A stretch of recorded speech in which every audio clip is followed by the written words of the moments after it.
Well, speaking of drafting guys on potential and getting excited about that, let's talk about O.J. Howard, who the Wolf in his write-up describes as bringing an insane amount of athleticism, which I actually think is accurate. And the team was really, really happy when he ended up falling to them in the draft. But we got Cameron Brate, who's coming off a huge season where he just caught loads and loads of touchdowns. Guy I kind of wasn't paying attention to until too late for me to get him in fantasy, but he had tons of touchdowns.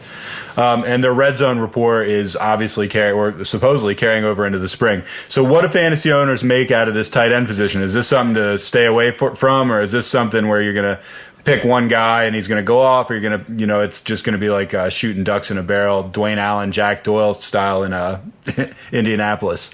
What do you think? Yeah, I think, because it's really interesting. You play tight end roulette and you play like waiver wire systems with a lot of these tight ends the last couple of years, and you wonder if the Buccaneers are going to be another duo that's going to be in there. I'll just say that I thought that about a month ago I wrote that expect O.J. Howard to be the top tight end in week 1.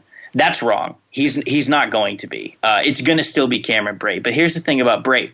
Brate is not near the blocker that Howard is. So I think that sooner rather than later, they're going to have Howard in on running downs. When you're running 21 personnel or 11 personnel, you're going to get hit. I think that in the receiving category, Brate's going to play more of the early snaps.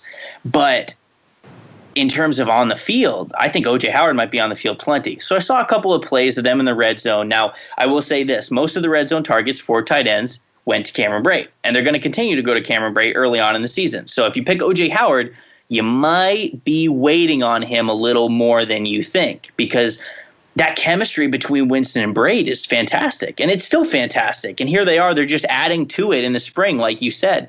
That's what we're seeing here at practice. O.J. Howard is playing okay. He's practiced well, but he is still a rookie. He's still learning a lot of stuff. He's still learning all kinds of chemistry with his quarterback. Now, I will say that I already saw one play they have designed where, they hike the ball. It's a play action. The entire offense, they got 2 tight ends on the field. They got Cam Brate on one side of the line, O.J. Howard on the other. And they had, his play action. They're rolling to the right. The whole offense is rolling to the right. O.J. Howard's blocking, and then all of a sudden he slips and he goes left, and there's literally nobody on him. They just chuck it to him, easy touchdown.